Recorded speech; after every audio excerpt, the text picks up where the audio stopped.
बिस्मिल्लाहिर्रहमानिर्रहीम। अस्सलामुअलैकुम। मैं अपने क्लिनिक पर सिर्फ हामला औरतों का इलाज करती थी। एक दिन एक औरत गुस्से से अपनी हामला बहू को लेकर आई और बोली, मेरी बहू के पेट में बेटी है, अगर तुम ऐसी दवाई दो जिससे बेटा पैदा हो तो मैं तुम्हें माला माल कर दूंगी। मैंने सोच समझकर ताकत की दवा पिला दी और कहा अब सिर्फ बेटा ही पैदा होगा। जब डिलीवरी का वक्त आया तो जब मैंने उसका ऑपरेशन शुरू किया तो उसकी बहू की नहीं बल्कि मेरी चीखें निकल गई, क्योंकि सायरा बेटा उठ जाओ, सुबह हो गई है, बल्कि अब तो दोपहर होने वाली है। आज तुम्हारे लिए बहुत बड़ी खुशखबरी है। बाबा ने मेरे कमरे की खिड़की खोलते हुए कहा। ओ बाबा, क्या वक्त हो गया है? मैंने आंखें मलते हुए कहा।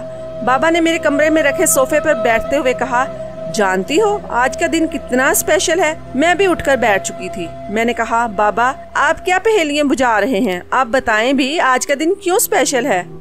बाबा ने कहा कि तुमने जॉब के लिए अप्लाई किया हुआ था और अच्छी खबर ये है कि तुम्हारा कॉल लेटर आ गया है, मगर अभी तुम शहर से बाहर एक छोटे से गांव है, फिलहाल तुमने वहाँ काम करना है। बाबा, इतनी बड़ी खुशखबरी और आप इतने आराम से बता रहे हैं? मैंने खुशी के मारे अपने बिस्तर से छलांग लगाई और बोली, मुझे ये बताएं कि मैंने कब से ज्वाइन करना है? बाबा ने कॉल लेटर मेरी तरफ बढ़ाते हुए कहा कि ये लो, तुम खुद पढ़ लो, ठीक 2 दिन के बाद तुमने वहाँ पर ज्वाइनिंग देनी है, मगर हम कल ही यहाँ से निकलेंगे क्योंकि वहाँ तुम्हारे रहने का भी इंतजाम करना पड़ेगा, इसलिए तुम आज ही अपनी तैयारी कर लो। आज मैं बहुत खुश हूँ बाबा, बस आप मेरी तैयारी देखें। बाबा मुझे देखकर मुस्कुराए। उन्होंने मेरे सर पर हाथ रखते हुए मुझे दुआ दी, अल्लाह तुम्हें हर मैदान में कामयाब करे। और फिर बाबा कमरे से बाहर चले गए। मैं नाश्ता करने के बाद गैराज से गाड़ी निकाली और जरूरी शॉपिंग करने मार्केट चली गई। आज मैं बहुत खुश थी। MBBS करने और डॉक्टर की डिग्री हासिल करने के बाद मैं पिछले 2 साल से एक प्राइवेट अस्पताल में हाउस जॉब कर रही थी, मगर मेरी ख्वाहिश थी मेरी सरकारी जॉब हो जाए और मुझे ऐसे इलाकों में काम करने का मौका मिले जहां पर इलाज की सहूलत कम है। मुख्तसर, मैंने डॉक्टर बनने के लिए बहुत मेहनत की थी, सिर्फ इसलिए नहीं कि मैं डॉक्टर बनकर पैसा कमाऊं, बल्कि मैं लोगों की खिदमत भी करना चाहती थी। और आज अल्लाह ने मेरी सुन ली और मुझे मौका दिया कि मैं भी अपनी जिंदगी में कुछ अच्छा कर सकूं। मैं मार्केट पहुंची, अपने लिए बहुत सारी शॉपिंग की, कपड़े खरीदे और वो जरूरी सामान जिसकी मुझे वहाँ जरूरत पड़ सकती है। 5 से 6 घंटे शॉपिंग में ही गुजर गए। मैं थकी हारी घर पहुंची तो ड्राइंग रूम में अलग ही समा था। मेरे दोनों बड़े भाई और मेरी छोटी बहन, मेरी मामा और बाबा सब ड्राइंग रूम में मौजूद थे।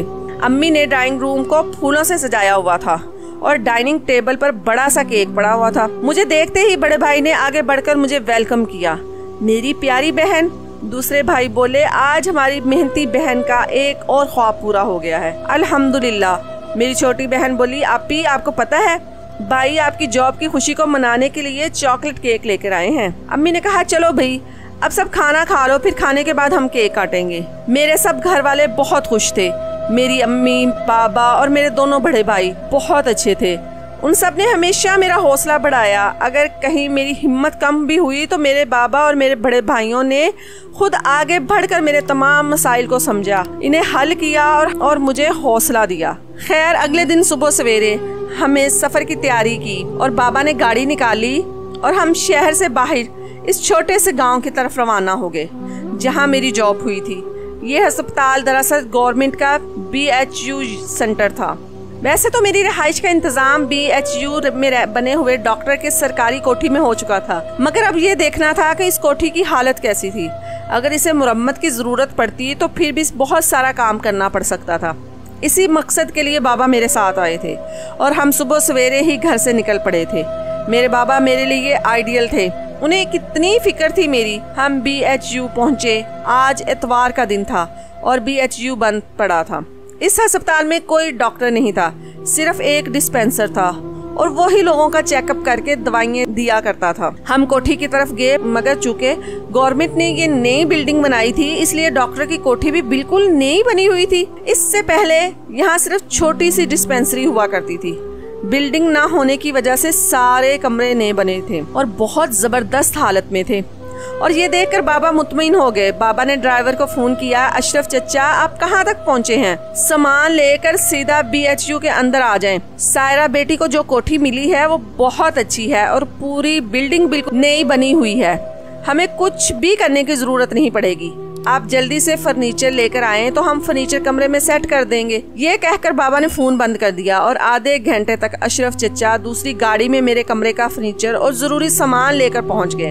हमने मिलकर कमरा सेट किया और मुझे ढेरों दुआएं दी और वापस घर जाने के लिए BHU से निकल पड़े बाबा।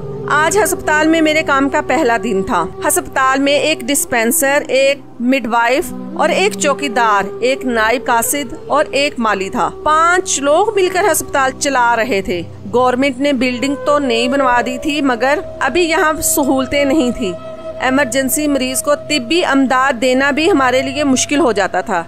दवाइयाँ बहुत कम और मखसूस ही आती थी। इतनी मुख्तसर दवाइयों में क्या होना था? मेरे लिए ये सारी बातें कुछ परेशान कुन थी।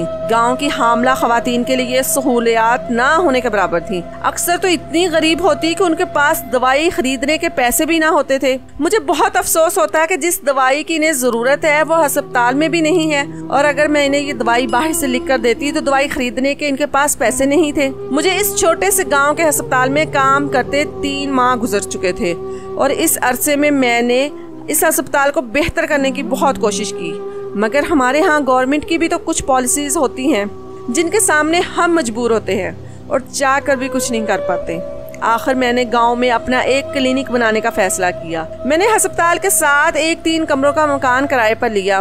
बाबा ने मेरे क्लिनिक की तमाम जरूरी सामान भिजवाया। मैंने वो जरूरी दुआएं अपनी क्लिनिक में रखी जो हमें गवर्नमेंट की तरफ से सरकारी अस्पताल में नहीं मिलती थी, और ख़ास तौर पर ये दवाएं हामला खवातीन से मुतल्लिका थी। इस गांव की वो गरीब खवातीन जो महंगी दवाएं खरीद नहीं सकती थी, मैं इन्हें मुफ्त दवाई देती थी। अल्लाह ने हमें दौलत और इज्जत से नवाजा था, तो फिर मेरा भी ये फर्ज था कि मैं भी अल्लाह की मखलूक की खिदमत के लिए अपना हिस्सा डालूं। BHU से 2 बजे छुट्टी हो जाती थी। इसके बाद 2 घंटे आराम करती और शाम 4 बजे से रात 8 बजे तक अपना प्राइवेट क्लिनिक चलाती थी।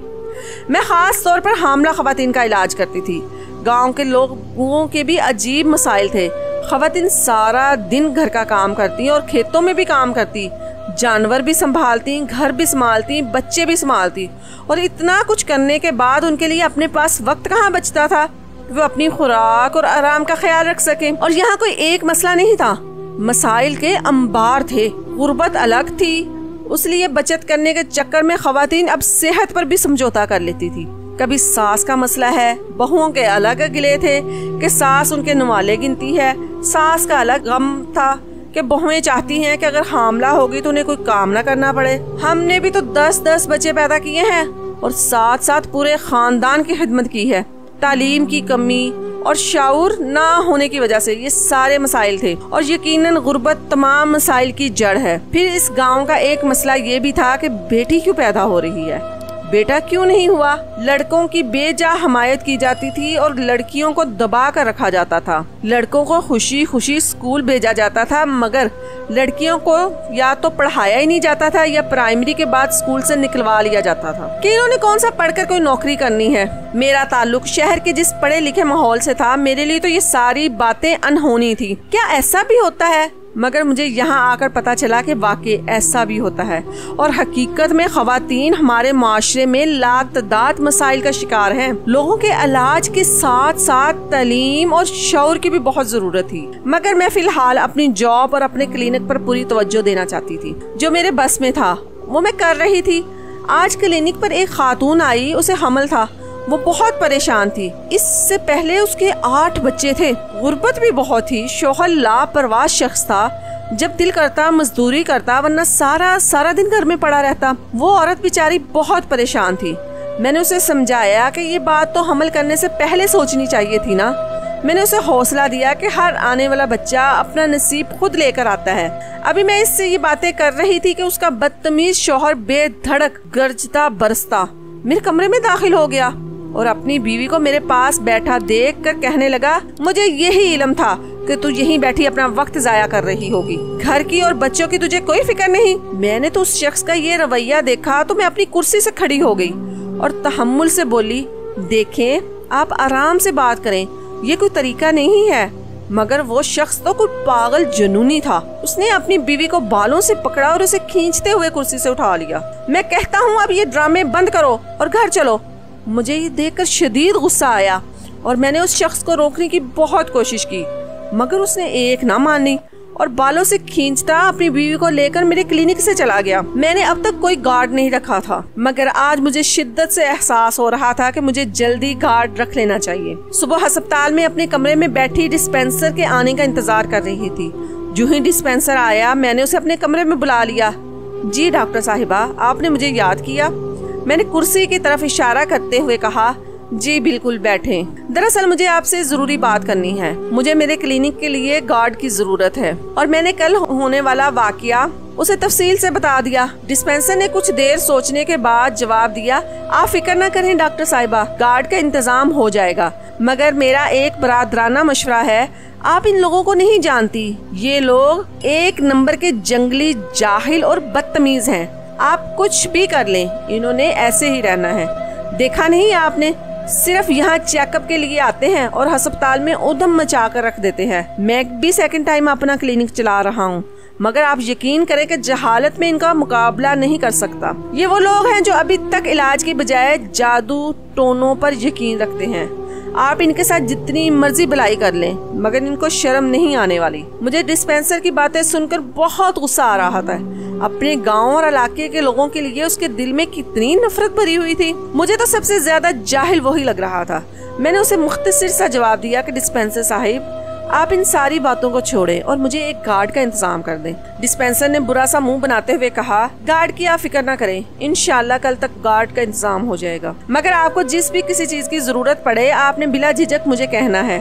आप हमारी मेहमान हैं, इंशाल्लाह हम आपको परेशान नहीं होने देंगे। मैंने मुस्कुराते हुए कहा, आपका बहुत बहुत शुक्रिया। डिस्पेंसर कुर्सी से खड़े होते हुए बोला, शुक्रिया की क्या बात है जी, ये तो हमारा फर्ज है। मैंने भी मुस्कुराते हुए जवाब दे दिया कि आपके मरीज काफी देर से आपका बाहर इंतजार कर रहे हैं। और जी मैं देखता हूँ, कहता हुआ बाहर चला गया। मैंने सुख का सांस लिया। दिल ही दिल में सोचा कि ये कितनी बातें करता है। चंद दिनों में गार्ड का भी इंतजाम हो गया। मैं पूरे दिल से लोगों की खिदमत करने में मसरूफ थी। गांव के समझदार लोग मेरी बहुत इज्जत करते। आए दिन मेरे पास खवातीन का रश बढ़ने लगा। सुबह अस्पताल की निस्बत शाम को मेरी क्लिनिक में ज्यादा रश होता। मैं इस गांव में बहुत मशहूर हो गई थी। जब खवातीन मेरे इलाज से ठीक होने लगी तो मुझे बहुत खुशी होती।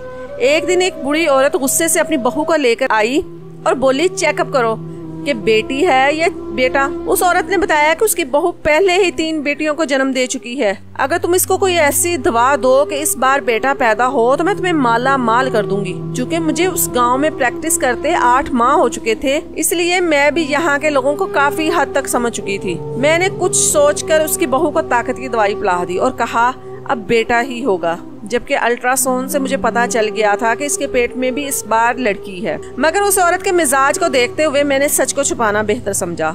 उस औरत ने खुश होकर मुझे बहुत सारे पैसे दिए।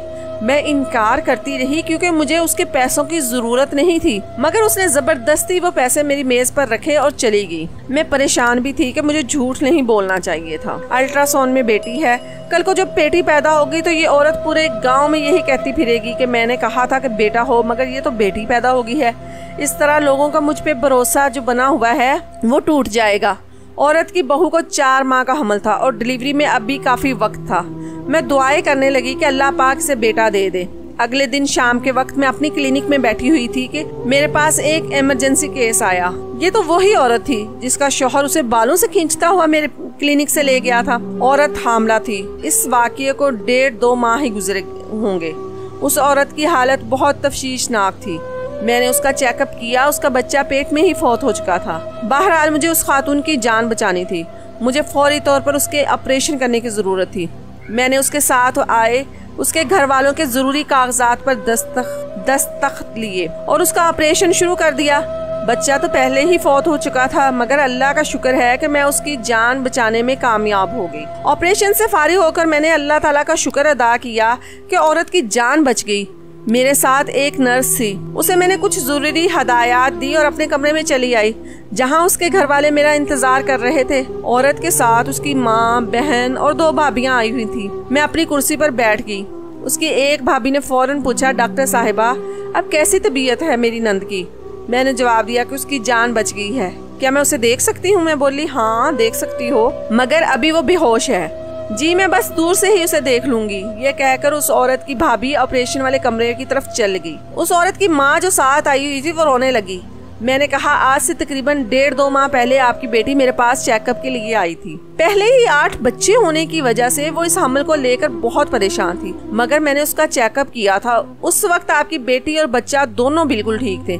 अचानक क्या हुआ? मगर उस औरत की माँ रोए जा रही थी। आखिर उसकी भांजी बोल पड़ी, डॉक्टर साहिबा, खाला से आप क्या पूछती हैं? मैं बताती हूँ। मेरी नंद का शौहर 1 नंबर का नकम्मा चरसी है। जब दिल करता है मजदूरी करता है और जब दिल ना करे मजदूरी नहीं करता। 8 बच्चे मेरी नंद कैसे पाल रही है ये तो हम जानते हैं। फाके तो इनके घर में खत्म ही नहीं होते, और खत्म भी कैसे हों?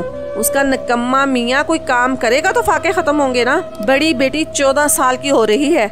3 साल के बाद उसकी भी शादी की उम्र हो जाएगी, और इस नशेई आदमी की बेटी का कौन रिश्ता लेकर आएगा? और ये जो मेरी नंद का बच्चा फौत हुआ है, ये फौत नहीं हुआ। कल घर में खाने के लिए रोटी नहीं थी, उसके शौहर ने रोटी मांगी तो मेरी नंद ने साफ जवाब दे दिया कि कुछ लेकर आओगे तो मैं रोटी पका कर दूंगी। बस ये बात कहना उसका जुर्म बन गया। उस खबीस ने इतना मारा मेरी नंद को कि उसे ये भी हया न आई कि वो बेचारी हामला है। मेरी नंद की चीखों पुकार सुनकर मोहल्ले की औरतें भागती गईं और उन्होंने उस खबीस आदमी से मेरी नंद को छुड़ाया। वो खुद तो गुस्से में बकवास करता, कपड़े झाड़ता घर से बाहर चला गया।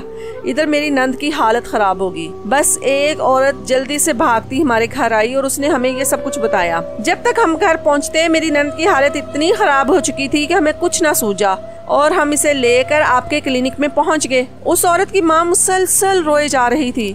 मैंने उसे जवाब दिया, ये तो सरासर जुल्म है। इसकी इतनी हिम्मत बढ़ चुकी है कि जब उसका दिल चाहे वो बीवी को मारना शुरू कर दे। यकीनन इसमें कसूर आप लोगों का भी है। आप लोगों ने कभी उसका हाथ रोका ही नहीं, तब भी उसकी इतनी हिम्मत बढ़ी है। और अगर वो नशेई और बेकार है तो आपने अपनी बेटी को 8 बच्चे क्यों पैदा करने दिए? कौन इन बच्चों की कफालत करेगा? इन बच्चों का क्या मुस्तकबिल होगा? कभी आपने सोचा है? उस औरत की वही भाभी फौरन बोली, डॉक्टर साहिबा, हमारे यहाँ बच्चों के मुस्तकबिल नहीं देखे जाते, इन्हें सिर्फ मजदूरियाँ करवाने के लिए पैदा किया जाता है। आपको इतने महीने हो गए हमारे गांव में रहते हुए, हाई स्कूल तो हमारे गांव में है ही नहीं, मिडिल तक स्कूल है। आप खुद बताएं, इस मिडिल के स्कूल में भी आपने कितने बच्चों को जाते हुए देखा है? और ये जो लड़कियों का प्राइमरी स्कूल है, स्कूल की बड़ी उस्तानी आपकी तरह ही बहुत अच्छी है। उस नेक औरत ने घर जा कर बच्चों के वालिदैन से बात की और इन्हें समझाया कि तालीम हमारे बच्चों के लिए कितनी जरूरी है। मगर उस बेचारी की इतनी मेहनत करने के बाद भी सिर्फ 2-3 लोगों ने अपने बच्चों को स्कूल में दाखिल करवाया।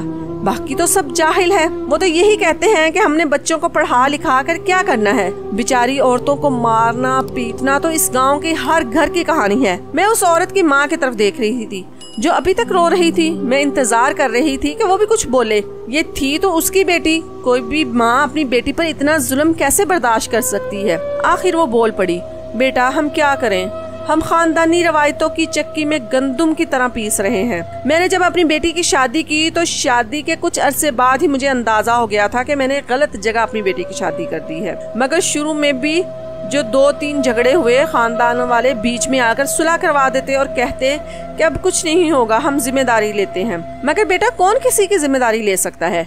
इसी तरह वक्त गुजरता गया और मेरी बेटी के 2-3 बच्चे हो गए। बच्चे हो जाने के बाद कोई औरत खुद भी तलाक नहीं लेना चाहती क्योंकि इसके बच्चों की जिंदगी तबाह हो जाएगी। लेकिन जिस शख्स को अपने बच्चों की खुद परवाह नहीं, औरत कब तक अकेली बच्चों को संभाल सकती है? अम्मा ने आंसू पूंछते हुए, खानदान को हम छोड़ नहीं सकते, इनका मानना हमारी मजबूरी है।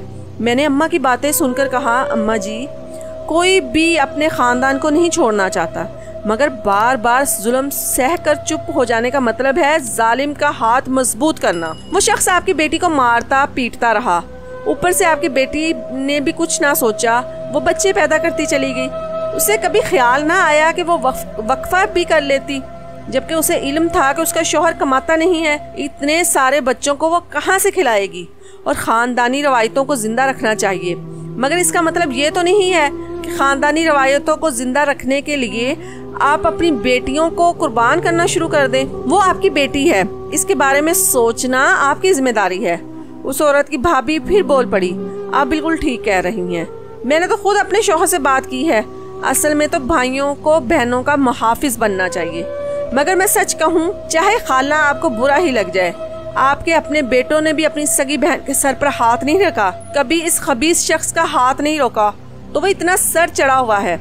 मैंने उनसे कहा, खाला जी अब रोने का क्या फ़ायदा, आप इस मसले का कोई हल निकालें। अगर आप निकाल सकती हैं तो ठीक है, वरना जो हालात आप बता रही हैं इसके मुताबिक तो किसी दिन आपको ये खबर मिल जाएगी कि खुदा न खास्ता इसने नशे की हालत में आपकी बेटी या बच्चों का कत्ल कर दिया है, तब आप क्या करेंगी?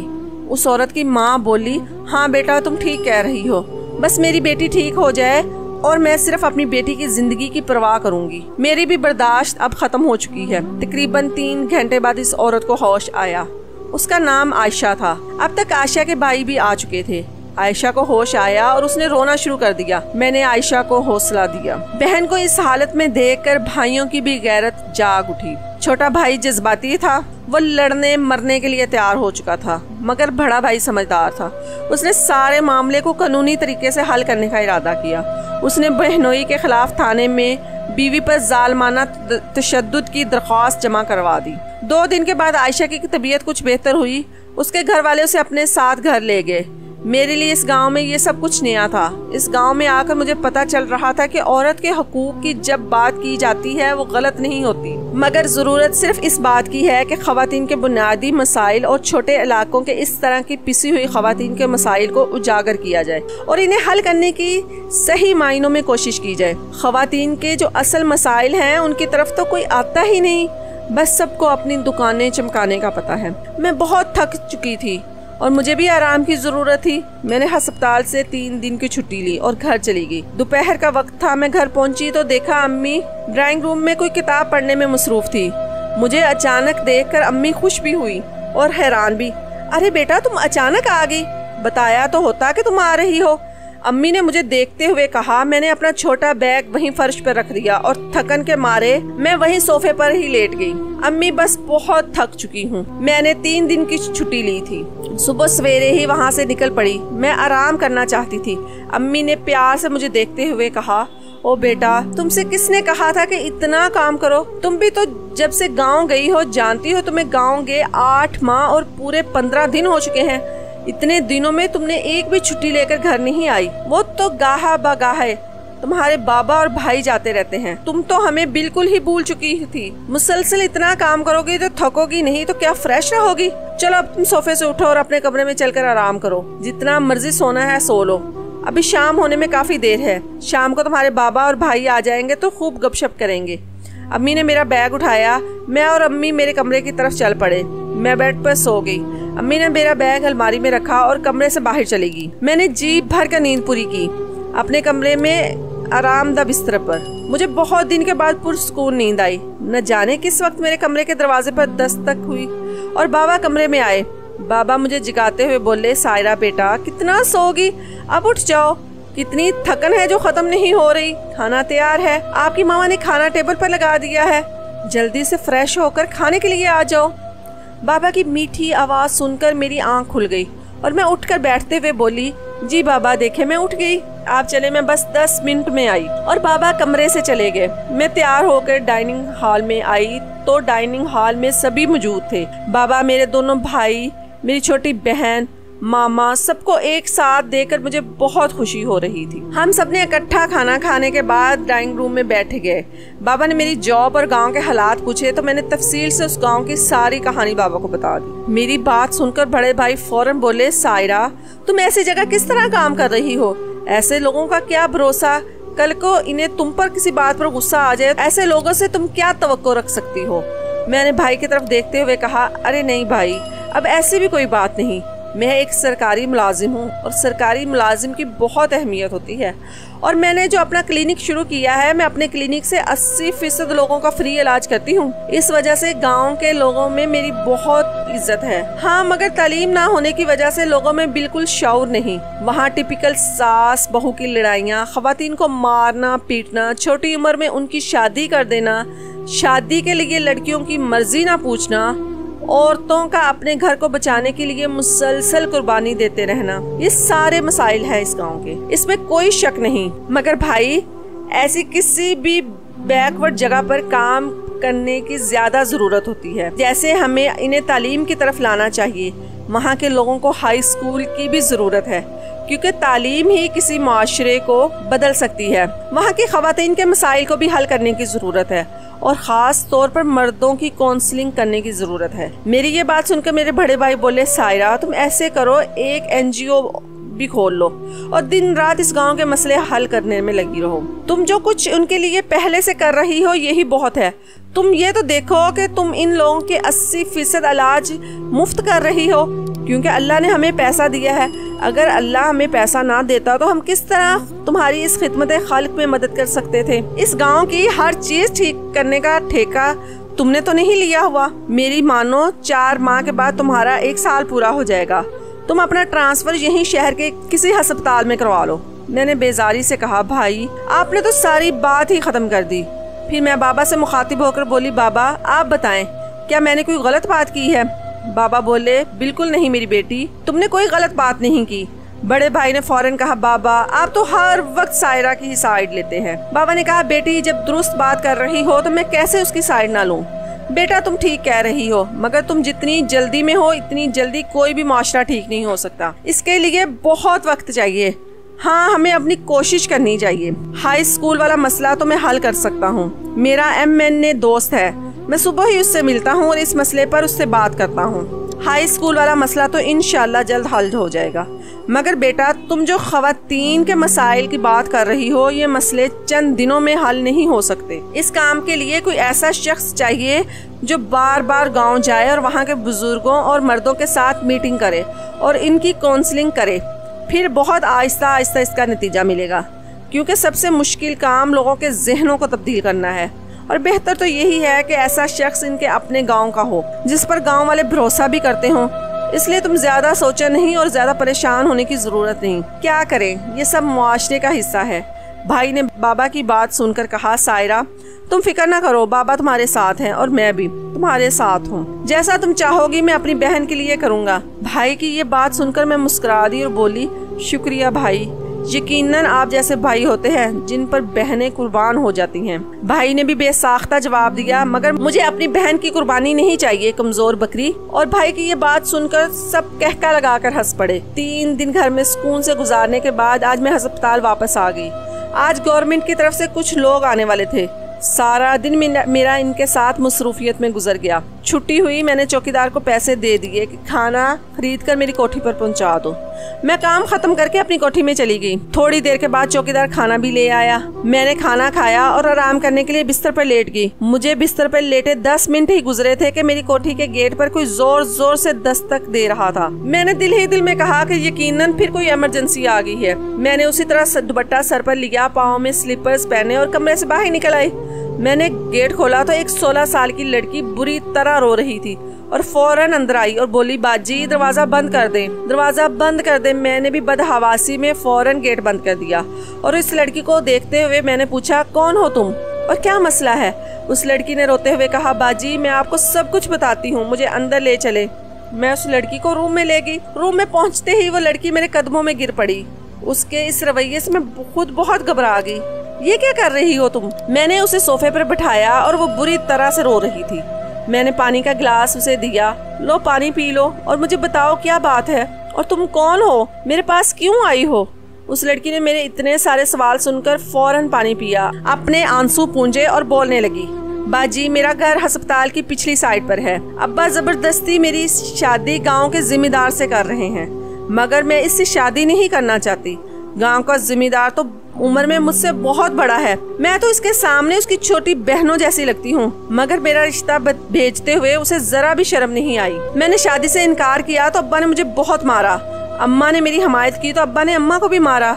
मैं कल से अम्मा की मिन्नतें कर रही हूँ कि मुझे इस मुसीबत से बचा लें, लेकिन अम्मा भी अब कुछ नहीं कर सकती। मैं भागकर तुम्हारे पास इसीलिए आई हूँ। बाजी मुझे पता है आप बहुत अच्छी हैं, आप शहर से आई हैं, मुझे किसी यतीम खाने में डलवा दें, मगर मैं इससे शादी नहीं करूँगी। 16 साल की इस मासूम बच्ची की ये बात सुनकर मेरी भी पलकें भीग गईं। ये कैसा जुल्म है कि घर के होते हुए, माँ बाप के होते हुए ये बच्ची यतीम खाने जाने के लिए तैयार होगी, मगर जबरदस्ती के इस बेजोड़ शादी के लिए तैयार नहीं है। मैंने फौरन बाबा और बड़े भाई को फोन करके गांव बुला लिया। कि वो आए और इस बच्चे के वालिद और इस बेशर्म जिम्मेदार से बात करें। बाबा और मेरे बड़े भाई 2 घंटे के अंदर अंदर गांव पहुंच गए। मैंने डिस्पेंसर को फोन करके कह दिया था कि गांव के चंद बुजुर्गों को लेकर अस्पताल में आ जाए। आज अस्पताल में ही पंचायत लगाने का फैसला किया था। डिस्पेंसर ने मुझे बताया कि उसने चंद बुजुर्गों से बात की है। जैसे ही मेरे बाबा और भाई आ जाते हैं तो वो इन्हें लेकर फौरन अस्पताल आ जाएगा। पंचायत लग चुकी थी और इसमें इस बच्ची का बाप और जिम्मेदार भी मौजूद था। मेरे बाबा बहुत समझदार थे। वो अपने साथ इलाके के SHO और एक वकील को भी लेकर आए थे। सारा मसला इलाके के बुजुर्गों के सामने रखा गया। उस बच्ची का बाप गुस्से में आ गया, कहने लगा, ये मेरी बेटी है, मेरा जो दिल करे मैं करूँगा। आप सब लोग मेरी बेटी का फैसला करने वाले कौन होते हैं? जिम्मेदार बहुत होशियार आदमी था। वो मामले की नज़ाकत को समझ गया और कहने लगा, देखें, मेरी तरफ से कोई जोर जबरदस्ती नहीं। रियाज भाई की मर्जी है ये रिश्ता दे या ना दे। अगर इनकी बेटी शादी नहीं करना चाहती तो मुझे क्या जरूरत पड़ी है मुसीबत अपने गले डालने की। अल्हम्दुलिल्लाह मेरी बीवी जिंदा है, माशाल्लाह मेरे 4 बच्चे हैं। किसी की बेटी से जबरदस्ती क्यों शादी करूंगा? जिम्मेदार का इतना कहना था कि 16 साल की वो बच्ची जिसका नाम अस्मा था, अस्मा के वालिद के चेहरे का तो रंग उड़ गया। अस्मा का वालिद अपनी जगह से उठा और उसने जिम्मेदार का गिरेबान पकड़ते हुए उसे उठाया। तू क्या बकवास कर रहा है? क्या मुझे पंचायत पर इन सब को ये बताना पड़ेगा कि मेरी बेटी से शादी करने के लिए तूने पिछले 6 महीने से मेरे पीछे पड़े हुए हो? और सिर्फ यही नहीं, मेरी बेटी से शादी करने के लिए तूने कल ही मुझे 5 लाख रुपए दिए हैं। अगर तू कहता है तो मैं वो पैसे अभी घर से ले आता हूँ। जिम्मेदार फौरन चलाने लगा, गांव वालों ये झूठ बोल रहा है, मैंने इसे कोई पैसे नहीं दिए, ना ही मैं इसके पीछे पड़ा हुआ हूँ, बल्कि ये मेरे पीछे पड़ा हुआ था कि इसकी बेटी का कोई रिश्ता नहीं आ रहा, मैं तो इसकी बेटी से शादी कर लूं। मैंने तो जरा सी हमदर्दी में हामी भर ली, मगर मुझे क्या इल्म था कि मेरी हमदर्दी मेरे गले पड़ जाएगी। अस्मा के अब्बू से इसकी ये बात बर्दाश्त न हुई। अस्मा के अब्बा ने एक जोरदार तमाचा खींच मारा। उससे पहले कि लड़ाई शुरू हो जाती, SHO और वकील ने बीच में आकर दोनों को पकड़ कर बिठाया। अस्मा के अब्बा ने अपने छोटे बेटे को घर भेजा कि वो पैसे लेकर आए जो जिम्मेदार ने इसे दिए थे। उसकी बात सुनकर छोटा बेटा भागता हुआ घर चला गया। SHO ने मामला ठंडा किया और जिम्मेदार से कहने लगा कि यार तुम्हें शर्म आनी चाहिए, अपनी उम्र देखो और बच्ची की उम्र देखो। फिर वो SHO और अस्मा के अब्बा से मुखातिब हुआ, और चचा तुम भी शर्म करो, अपनी ही बेटी की कीमत लगाते हो, तुम्हें भी शर्म नहीं आई? इतने में छोटा बच्चा घर से पैसों भरा बैग ले आया। SHO ने वो बैग बच्चे से लिया और इस सबके सामने खोला। इस बैग में वाकई ही पैसे भरे हुए थे। वकील जो अब तक खामोश बैठा था, पैसों को देखकर वो भी बोल पड़ा, पैसे लेकर जबरदस्ती कम उम्र बच्ची की शादी करना कानूनी जुर्म है। SHO साहिब, आप इन्हें खुद थाने लेकर जाएंगे या ये काम भी मुझे करना पड़ेगा? पंचायत में बैठे 2-3 बुजुर्ग अपनी जगह से उठ खड़े हुए और बोले, वकील साहिब हौसला करें, मामले को यहीं खत्म करने की कोशिश करें। खामख्वाह बात कचहरी तक गई तो पूरे गांव की बदनामी होगी। और आखिर ये मामला गांव के चंद समझदार लोगों ने मिलजुल कर हल कर लिया और मेरे बाबा ने गांव के बुजुर्गों को इस बात पर राजी कर लिया कि अगर आप अपनी कम उम्र बच्चियों की शादी उनकी मर्जी के खिलाफ जबरदस्ती करेंगे तो सबसे पहले ये सरासर जुल्म है।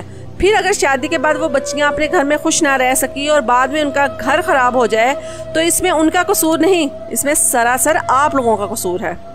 बेटियों की मर्जी से उनकी शादी करेंगे तो वो अपने घर में खुशो खुरम रहेंगी और उन्हें खुश देखकर सबसे पहले तो वालिदैन को खुशी होगी। गांव के चंद सरफिरों को छोड़कर सारे बुजुर्गों ने बाबा की बात से इत्तेफाक किया। अस्मा के अब्बा अस्मा को घर ले गए और मैंने सुख का सांस लिया कि शुक्र है ये मसला तो हल हुआ। लेकिन चंद दिन के बाद सुबह सवेरे मेरे पास वही बूढ़ी खातून अपनी बहू को लेकर आ गई, जिनकी पहले भी 3 पोतियां थी और जो जिद थी कि अब पोता ही हो। मैंने उनकी बहू का चेकअप किया, डिलीवरी का वक्त हो चुका था, मगर मैं उनसे कहीं ज्यादा परेशान थी क्योंकि मैंने उनसे झूठ बोला था कि इस बार बेटा ही होगा, जबकि अल्ट्रासाउंड में मुझे बच्चे की जिन्स लड़की ही नजर आई थी।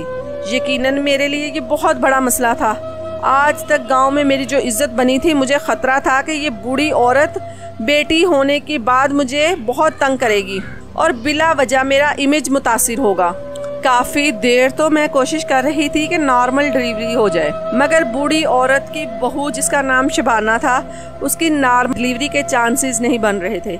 मगर बच्चे को बचाने की खातिर मजीद मैं खतरा मोल नहीं ले सकती थी। मैंने इस बूढ़ी औरत से बात की कि आपकी बहू की नॉर्मल डिलीवरी नहीं हो सकती, ऑपरेशन की ज़रूरत है, ऑपरेशन करना पड़ेगा।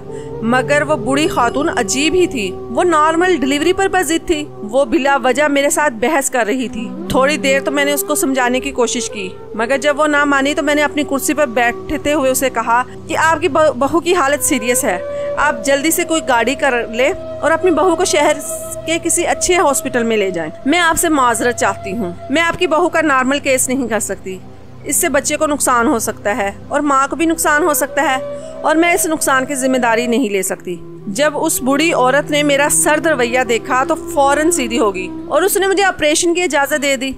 ऑपरेशन की तैयारी चूँकि मैं पहले ही नर्स से करवा चुकी थी, मैंने फ़ौरन शबाना को ऑपरेशन थिएटर में शिफ्ट करवाया और ऑपरेशन शुरू कर दिया। इस गांव में मुझे पूरे 9 महीने गुजर चुके थे और इस 9 माह के दौरान ये मेरा चौथा ऑपरेशन था। मैं पहले भी ऑपरेशन बहुत कम करती थी, मेरी पूरी कोशिश होती कि डिलीवरी नॉर्मल हो जाए। गांव का ये चौथा ऑपरेशन हमेशा मेरे लिए यादगार रहेगा। जैसे ही बच्चे की पैदाइश शुरू हुई, मैं देखकर हैरान रह गई कि बेटा पैदा हुआ, मगर नहीं, एक और बच्चा भी था। एक और बेटा पैदा हुआ और एक और बच्चा भी था, और इस बार बेटी पैदा हुई। उसने एक साथ 3 बच्चों को जन्म दिया। मैं खुश भी थी और हैरान भी।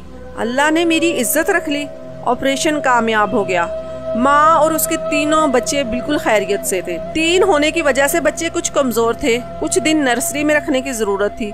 मैंने शहर के बड़े अस्पताल में फ़ोन करके एम्बुलेंस मंगवाई और माँ और बच्चों को शहर के बड़े अस्पताल में शिफ्ट करवाया, ताकि माँ की भी बेहतर देखभाल हो सके और बच्चों को नर्सरी की सहूलत भी मिल सके।